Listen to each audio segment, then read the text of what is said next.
gut-wrenching feeling all the time when I'm not living up to what I should be at. The standard is success. And so should the standard be success? Maybe not. Maybe I should pull it back a little bit. The standard should just be showing up. But at the same time, if I don't receive the results that I'm looking for, and I knew that as I was producing the thing, then next time when I get that signal, I shouldn't even produce the thing. I should just go out there and do something different. This is what I hate so much about following through on projects. I have to follow through on the 50 states recap, but so many of the marathons are just boring. And like, yes, it's an opportunity for me to learn how to create a compelling story in anything. And so that's the value here. That's why I have to do it. It just is so annoying that it hurts. It really does. When I post a video and then I see it's like 5% like ratio and I'm like, all right, this video is going to tank. This video is going to get like 2,000 likes, which is, it used to be great. But at the same time, I need to make this a career. I can't really, I'm about to go to Antarctica. What if all 7 of those videos got 2,000 likes? It's not going to happen, but like, it's just disgusting. I'm staking a lot on this idea of content. And there really is not time for me to have videos that don't really perform. So maybe I should only do the videos that are actually going to be interesting. Because like a lot of the marathons were just not interesting. Straight up, the challenge was, and in the moment, there's a lot of engagement because people were there with me. But looking back on it, really is not that interesting. So I'll do a post-race recap for Mesa in the style that I did a bunch of the other ones. And I don't even think that'll perform, but we'll edit it as if it's just like every other post-race recap I've ever done. The thing about the post-race recaps, especially the one in Indy, that one got 10,000 likes. And that was one of the first times where I had a video that was a post-race recap that did really well. The thing about it is that I was there telling people as I was walking to the flight or whatever it is. And so it was a lot more interesting than me sitting at home talking about this, even going back to tell the story. These are the things that I know. I can try to make it work and like tell people, but it's gut-wrenching because I have a community that I want to build and they all care about the 50 states, watching one video from every single marathon, the full recap. But I'm going to be quite honest, it's just boring. So I kind of want to make a video and be like, you know what, y'all? I had a realization last night. Most of the marathons that I ran were fun as I was running them, but looking back on it, were very boring. So I'm going to do us both a favor, and over the next 20 days, as I prepare for this trip out to wherever, Antarctica, I'm going to do a recap of the 10 best marathons. That way I don't have to bore us with 50 different videos that would take forever to edit, and at the end of the day, it would not be worth it. It took me like 8 hours for the Miami one, 6 hours. I spent like 4 probably today. Let's see here, when did I get back? If I got back around like 12:30 to 1, I was editing from 1 until 5:30 when I posted it, so that's 4.5 hours, right? Maybe, let's say 4 hours because I was eating. No, I was preparing food. When did I call Tyler? We'll say I spent 3 hours today. I definitely spent 3 hours yesterday because I had the video and then I had to narrow it down, maybe an hour and a half. 4 hours on a video that took 2 days to produce. 4 hours of editing time, let's say. I have no idea how long it took. Maybe it was 6. But it took 2 days. I can't have that for it to not perform. That's disgusting. And I knew it wasn't going to perform because the hook that I used, it was just weak. It really wasn't good. So I'll figure it out. We always do. We find a way. I'll ask people. I'll post a video or do something of the sort. I'm not going to post a video because no one cares about that. I want to punch a hole through the wall. I really do. Like, that's the gut-wrenching feeling that I get when videos don't do well. Because this is my life. I can't just always be trying to figure it out. I have to have results consistently. That way I can get paid for this because I'm doing it for the videos. But this is the thing that I hate about this whole business, is that I'm an entrepreneur. I'm doing this on my own. I have to have a connection with the audience. They don't necessarily enjoy the videos that are just calling out a product. And so then I have to make a video about a product that's entertaining.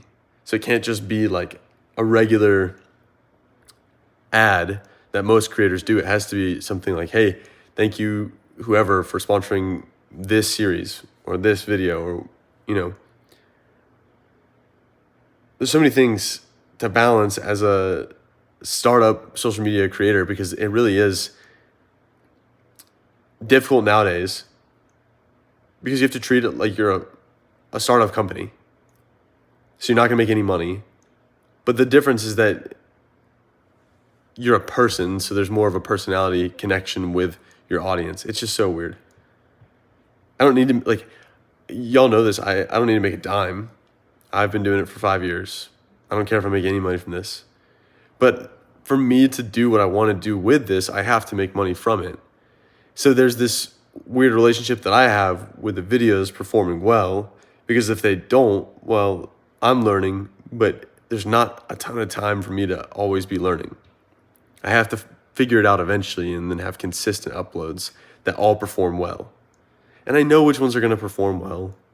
It's the ones where the hook is really good. Honestly, I'm going to write down the stakes,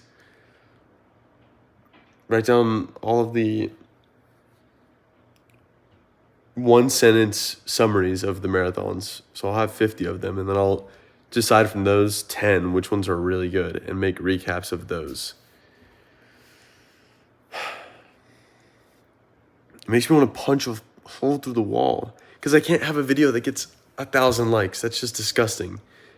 I can't have that. I've got to always have videos performing well.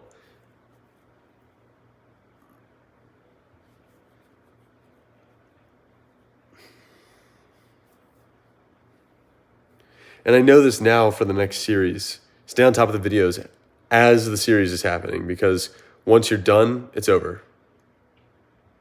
It doesn't make sense to go back to do a recap. It doesn't make sense, maybe a one video recap that's like 10 minutes long. People watch once, but if you're not doing it in the moment, no one cares. And there's a guy who's done a great job. There's two guys.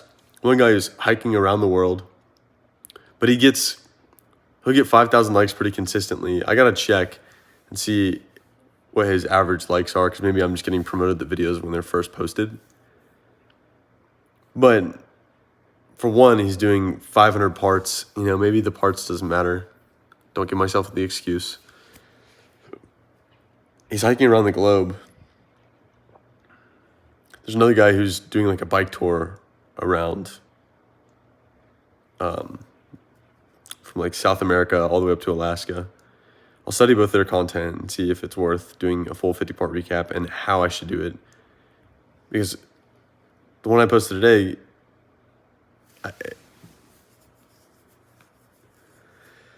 not good. We'll figure it out. The Antarctica videos will do well. And if they don't, then so be it, right? Like, eventually I'm going to have a mistake so big that it feels like it's going to take me out of the game. And then it won't, inevitably, because I'll find a way and we'll keep moving forward. And then this is the thing I have to remember, is that this is the only time where it's difficult, because when I learn and then I make it and videos start to make money and then I have a team, and then now I just need to scale up the ideas and create businesses around the ideas or the videos. And then I'm actually making money from it consistently. I have influence. I'm talking with crazy people. At that point, I'll be looking back and be like, oh man, those were fun days. Do I miss them? No, but it was pretty fun. So I have the confidence that I'll do this until it works. I gotta remember that when things go wrong, this is not the end. When one thing goes wrong, it's not the end of my career. Even though it feels like it in the moment, nothing has stopped me so far. Nothing will stop me in the future. I will continue pushing forward, because I know this is what I'm uniquely gifted and able to do.